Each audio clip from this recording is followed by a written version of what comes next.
Origin just wants to Rex, and this is where is Russia's PAK-DA stealth bomber? Is it like B2 or B-52? Oh, okay.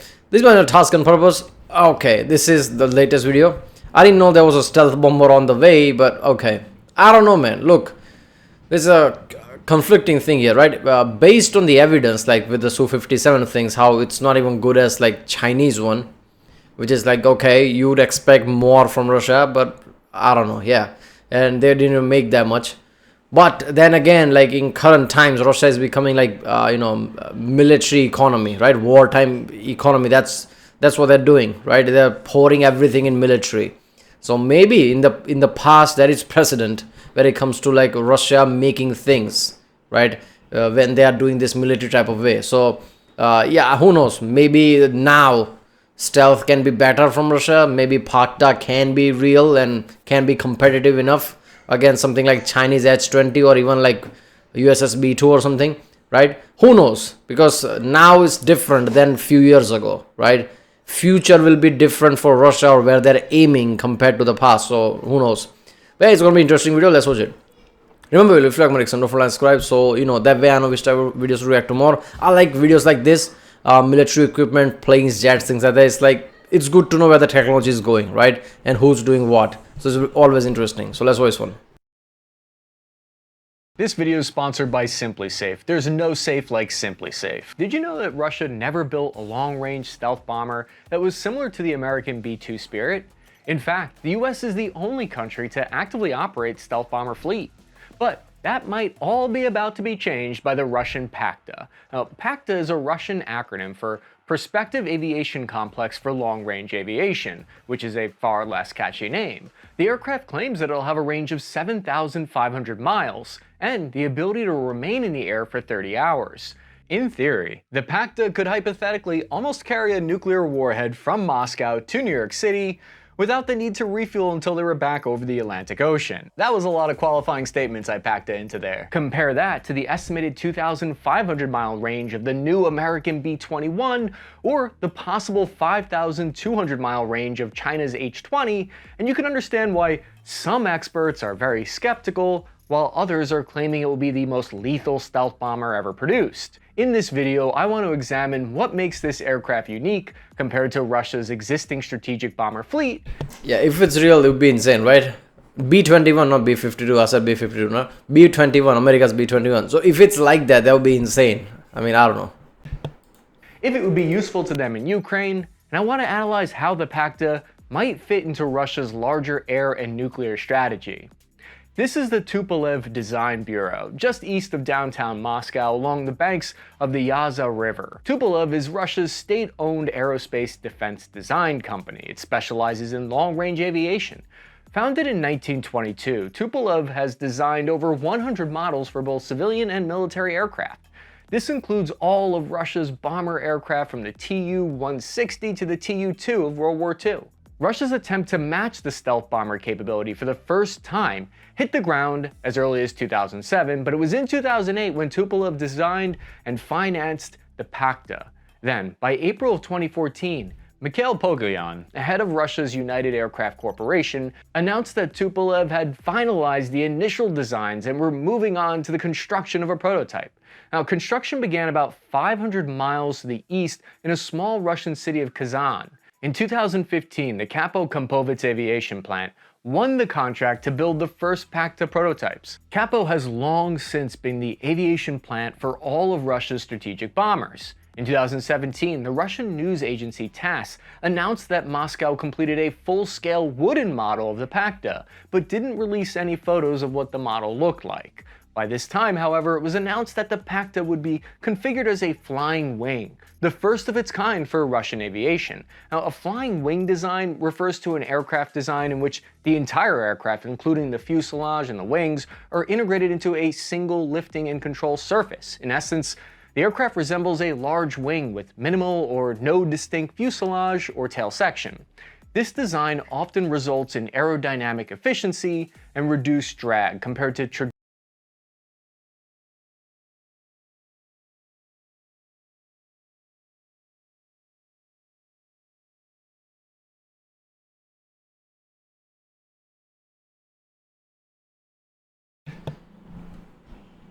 Yeah, so flying wing basically was the plane, right? That was the original one, was the original concept. I don't exactly remember. But from there, like Nighthawk, is that the planes? Then B117 or something, then B2, right?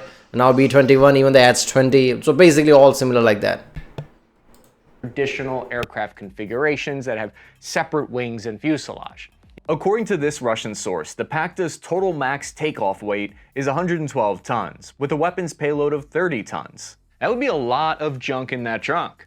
For context, the B-21 is expected to carry a payload of somewhere in the ballpark of a range of 15 tons. The US Department of Defense estimates China's H-20 stealth bomber could have a weapons capacity of about 10 tons. And that's why I take all these numbers with a grain of salt here, because this is a prototype aircraft, and all we have to go on right now is limited details that come from Russian sources at this point.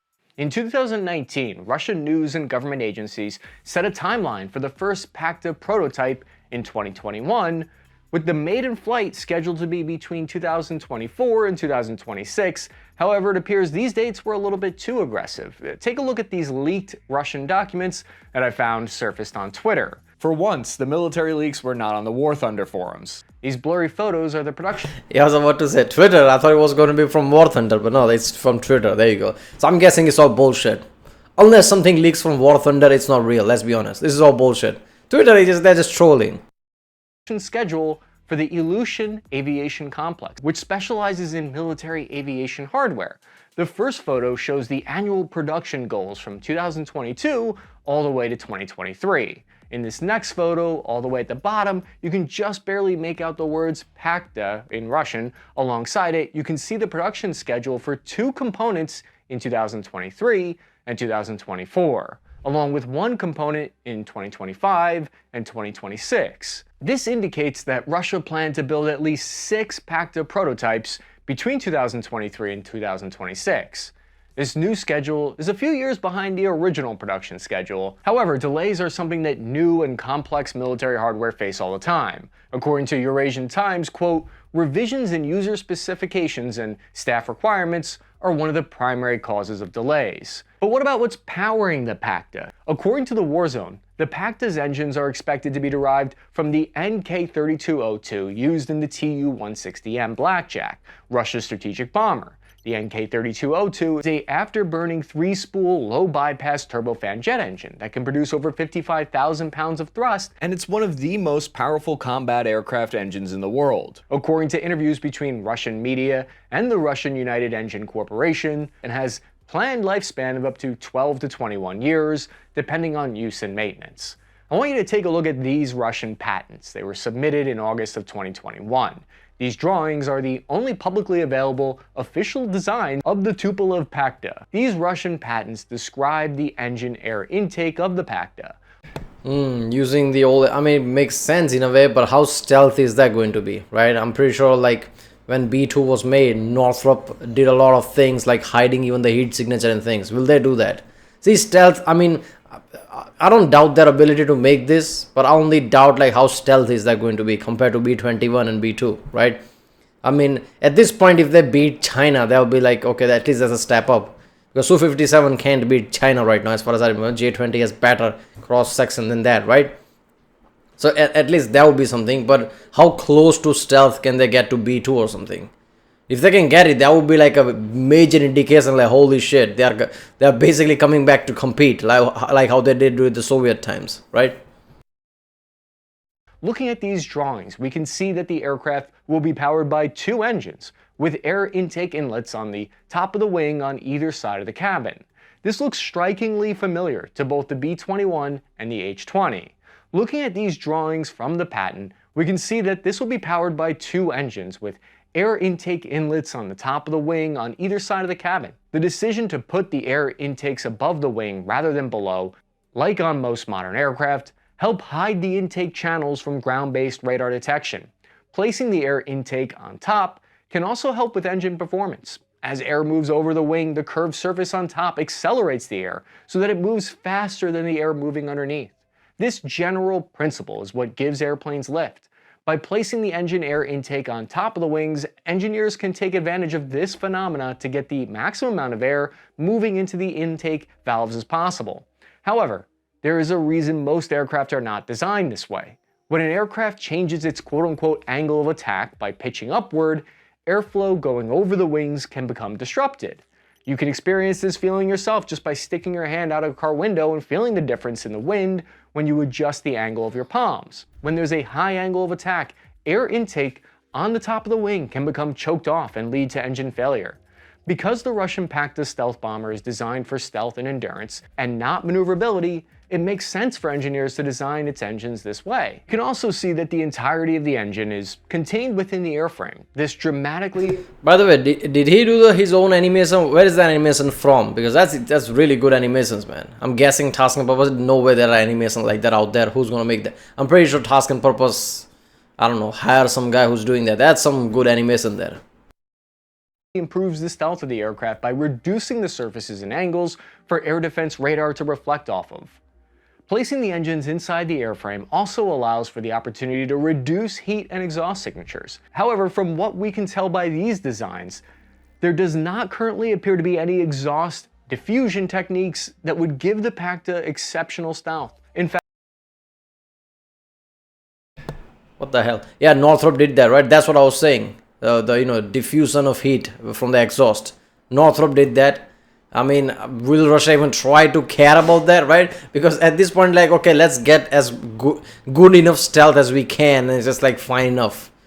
Are they even thinking the way USA is thinking with the Northrop and everything? That's the thing. In fact, according to the aircraft experts at the war zone, the patents indicate that the overall design of the engines and airframe do not show enough features to classify the PAK-DA as a very low observable, or VLO, aircraft like the US B-21. But what type of strategy would Russia hypothetically use with these aircraft? But first, I think one thing you learn from time in the military is the importance of safety and security. When it comes to home security, there's probably nothing more important than keeping you and your family safe at all times. Probably the next best thing to the security. Yeah, well, go to original video page link, and from there support this channel, or go to simplysafe.com/task, and yeah, that's what it's for. .com/task. Remember, there's no safe like Simply Safe. Strategic bombers like the PAK-DA are an incredibly valuable asset. Just look at how in 1994, when Ukraine agreed to denuclearize, they didn't just transfer 2,000 nuclear warheads to Russia. The deal was also dependent on them chopping up and destroying their entire strategic bomber fleet, which included 27 of the Tu-95 bombers and 11 of the supersonic Tu-160 bombers. I think it was 44 in total that they gave up or destroyed. This type of bomber is meant for more than just dropping nukes. One of their main, more practical missions is suppression, destruction of enemy air defenses. Strategic bombers are supposed to... I mean, look, man, anybody who played those kind of strategy game, what was that, Nation at War? What was the Microsoft game, right? I remember long ago, 20 plus years ago, I don't even remember exactly when. But Nations at War, something like that, right? A strategic game where you like start from like, I don't know, like Iron Age, Bronze Age, some shit like that, all the way to Modern Age, right? One thing's for damn sure, as soon as like bombers become a thing, you start to panic. You have to create a lot of like anti-aircraft things. Because you know bombers will fuck shit up whatever you make, all the important infrastructures. Then they have like B2 as well there, and there's like you can't do nothing against that. B2 will come and destroy everything. It's like, you know, SAMs and things not working against that. That was in the game, right? So yeah, bombers are insane. Bombers give you a massive edge because you can just like strategically destroy things. And it's just like, you know, like dumping. That's that it's in the word. It just dumps all the ammunition, all the bombs, and there you go. Whatever was there is no longer there. It's not one thing. The whole facility is exploded now because too many ammunition was just dropped. Ammunition, whatever. Too many bombs dropped, so entire facility is flattened now. Not just something. To target and knock out all your S-300 air defenses, which in theory paves the way for all the follow-on forces. The new Russian stealth PAK-DA wouldn't just be for the attention-grabbing headline of attacking Washington, D.C. That's highly unlikely. No, this bomber would hypothetically be even more useful for fights near your border. Now, stealth bombers have an advantage when the risk of anti-air defense systems is high. As we've learned, gaining air superiority can be very difficult. So from Russia's perspective, hypothetically, if they had the PAK-DA with similar abilities, they might be able to use it to gain air superiority against targets close to their borders. What I mean by that is a slow-moving Russian Tu-95 like the B-52 would be identified and shot down long before it got close to its target. Yeah, see, I think if their war economy has started now, that's what they're doing now. So if they like do capture Ukraine, pretty sure they're gonna keep doing things, keep gonna invade other countries, like how Task and Purpose Real Life Lore has said, like what countries might be under threat next, right? They're probably gonna keep doing that, and they're gonna need this bomber, and they're probably gonna ramp up the production of Su-57 as well, because combined both of them gives them air dominance in a way. Until US are just like completely like, fuck it, take out all our stealth bombers we're giving to you, then I guess the playing field becomes leveled or something. I don't know. They're already selling F-35s to people, so I don't know. But yeah, if they have like this stealth bomber and stealth fighter like Su-57, that gives them air dominance. To get a better idea of how the PAK-DA would be used tactically, we can look at how Russia's deploying their bomber fleet in Ukraine. These aircraft use their range and their ability to fire far-reaching cruise missiles to hit their targets deep inside Ukraine. According to the war zone, Russian strategic bombers target Ukrainian supply and equipment facilities, key infrastructure and power plants, as well as the supply routes used to bring Western military equipment into the country. Russia's strategic bombers like the Tu-160 have also been active in Syria, striking rebel-held cities in support of Syrian dictator al-Assad. Just take a look at this pan-Eurasian flight path used by Russian bombers to fly back and forth from northern Russia to conduct bombings in Syria. When we look inside the PAK-DA, we see that Russia is planning to put long-range, nuclear-capable hypersonic cruise missiles, specifically your Kh-95. Current Kinzhal hypersonic cruise missiles are capable of reaching Mach 10 and have a range of about 2,000 kilometers, or 1,250 miles, with the ship-launched variant, the Zyklon hypersonic missile, reaching Mach 8 and traveling 1,000 kilometers or 620 miles. In other words, very fast and more difficult to intercept with air defense systems. The Kh-95 is Russia's in-development air-launched hypersonic glide vehicle. Russian state media confirmed that the Kh-95 is intended to be carried not only by the PAK-DA, but also the upgraded Tu-23M and Tu-160M strategic bombers. In 2015, Russia's United Instrument Manufacturing Corporation told Russian media that they developed a one-of-a-kind communication system for the PAK-DA that would enable the bomber to conduct analysis, make changes, and switch its operational modes, on top of claiming that the communication system is capable of functioning while being jammed. Engineers also claim that the aircraft's antenna system is developed on the basis of what's a smart skin concept, improving aerodynamics and stealth. So how many PAK-DA aircraft are expected to replace them? This is a hard question to answer with the projected production date not for another 5 years. We can, however, look at the current rate that the Kazan aircraft factory is producing new T-160M bombers. According to news reports, Russia's plan to purchase 50 Tu-160. Yeah, after what happened to Su-57, I mean, it's like, yeah, it's a prototype. I mean, look, man, I always assess things based on what has happened and how their target goal is and longer history, all these three elements, right? But after Su-57 and what is happening right now, I don't know, right? It depends what happens in like next 2-3 years, because production is not going to begin for 5 years. That could change rapidly, especially when they're in a turbulent time. They're war, right? They're at war. Priorities change all the time. 60M aircraft at a rate of 3 per year. Analysis done by a retired British Army intelligence officer revealed that after the invasion of Ukraine, Russian combat aircraft production remained steady in 2022 despite sanctions. However, Miller attributed this steady production to the stockpiling of Western microchips that he says could cause a swift decrease in production if those stockpiles run dry. It's not yet known how many PAK-DA aircraft Russia plans on purchasing once the program's ready to start large-scale production. However, Russian defense experts want as many as 40 spread across 6 regiments. It'll likely be some time before we see the PAK-DA in the Russian fleet at the... Why the mute? Okay, see, that's the thing. I mean, they could buy things from China, right?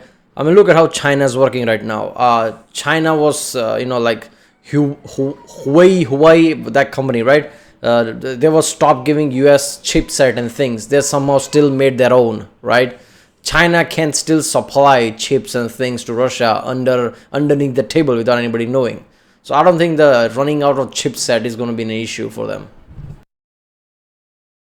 those numbers. But what about all those sanctions against Russia over the war in Ukraine that I keep hearing all about? Are war supplies running into shortages as a result of sanctions? Specifically high-end microchips used in technologically sophisticated systems? According to a 2024 report by The War Zone run by Tyler Rodgeway, Russia's A-100 electronic warfare aircraft is already facing delays as a result of these sanctions. However, when asked specifically about the PAK-DA in 2022 in an interview, the Deputy Prime Minister for Russia's Industry and Trade said that, quote, "The PAK-DA is a complex of strategic aviation, and there is no talk of using foreign parts in a project of this type," end quote. Could sanctions be an issue? Maybe. Or it could just be inevitable delays that accompany trying to build new military technology. According to multiple sources, the PAK-DA is planned to make a, quote, maiden flight over Moscow sometime between 2024 and 2030, which means it would have taken about 15 years from its inception to flight. And if Russia wanted to mitigate risk from sanctions, multiple sources have recently reported that China's stepping up their support for Russia by providing them with satellite data for military purposes and increasingly sending microelectronics and machine tools to help Russia's production efforts. The PAK-DA's slow speed is on par with other stealth bombers, like China's H-20 is reported to have subsonic speed of around 630 miles per hour. Meanwhile, the United States B-2 stealth bomber has an undisclosed speed of high subsonic, and the new B-21 is not expected to perform above Mach 1 either. It's also true that the PAK-DA would fit into Russia's strategic nuclear triad. The nuclear triad is a concept that assures a country can maintain its nuclear strike capabilities in the event of a first strike event. Redundancies in nuclear weapons employment means that even if your enemy can take out your land-based nuclear weapons, you still have aircraft and submarine capable of performing a nuclear strike in retaliation. This assurance is the key to deterring a nation from using nuclear weapons against your country. No one wants to nuke you as long as they know you can nuke them back. Right now, Russia has the ability to carry nuclear weapons on several of its long-range aircraft like your T-190, T-22, and Tu-95. However, the PAK-DA is unparalleled hypothetically in both its range and its stealth, meaning it can pose a more serious threat to the United States' security than any of Russia's current strategic bombers. Currently, the Kh-47M2 air-launched ballistic missile, capable of carrying a nuclear warhead, has a range of up to 2,000 kilometers. In 2021 interview, Russian defense expert Mykolai Kalarovidik argued that this is not enough of a standoff range for modern Russian bombers to be an effective threat against modern militaries, for Russia's modern fleet to be lethal deterrent for NATO or the United States. They argue that an air-launched hypersonic like the Kh-96 must have a range of at least 5,500 kilometers. Only then will these hypersonic ability to reach out against the outermost modern air defense limits. According to Russia, these hypersonic missiles will have the capability to be both conventionally and nuclear armed. The demand for highly technical and critical parts are still coming from the West, according to investigative reporting. This could mean that they have some hard choices to make when it comes to aircraft, drone, and missile production. Do we use these limited parts to make something we know is useful now, or do we take a risk and invest in something new? Even though Russia has clearly stated that the PAK-DA is designed to replace the Tu-95, modernization tests on the Tu-95 systems and electronics took place as recently as January 2023. The Tu-95 MSM, the missile carrier, took place with collaboration between UAC and Tupolev. The PAK-DA is the next step for Russia's strategic bomber aircraft. It can serve both as a nuclear deterrent via the nuclear triad and still be useful in conventional missions hypothetically when the adversary is armed with modern anti-aircraft weapons. This has led some to believe that the PAK-DA may never leave the drafting table. As early as 2012, Deputy Prime Minister Dmitry Rogozin publicly remarked that the development of modern air defense and the extended operational reach of air defense missiles makes developing something like the PAK-DA a pointless endeavor. While on paper the PAK-DA claims to be able to carry more ordnance and fly further than any other stealth bomber in history, there is still a lot yet to be seen in practice. And be sure to grab one of our new cleanup crew Yep, there you go. I don't know, man. I don't have much hope for it based on history. I don't. But then again, wartime economy, maybe, right? There's always a maybe, and this is like in 10 years in future, right? If like properly even becomes a thing. And I don't know where the ambition of Russia goes from here on out. After Putin, whoever comes in power, somebody told me in the comments that the people who take his place are also even more military strong-minded than Putin himself or something. So I don't know if Russia's future is about warfare and related to that. Who the fuck knows? Maybe they would invest in something like this because that's what they're doing. Even generates economy, right? Generates job, right? Wartime, like I said in one of the video, wartime economy just means you have to take shit from other people. Otherwise, your money has no power, right? Wartime economy means nothing if you just pour things into making ammunition, tanks, jets, and just that. Where are the actual resources you're coming from? Like money means nothing if you don't have resources. Where you're taking that from? So you have to like take countries after countries. So if that's what their goal is, I can see them investing full in this one. But judging from Su-57, I don't know, man. How stealthy is that going to be? How good this is going to be? How much corruption will play a part in all this? Who the fuck knows? Alright, well, that was very Russia's PAK-DA stealth bomber by channel Task and Purpose. If you like more, do follow, subscribe, and I'll see you next time.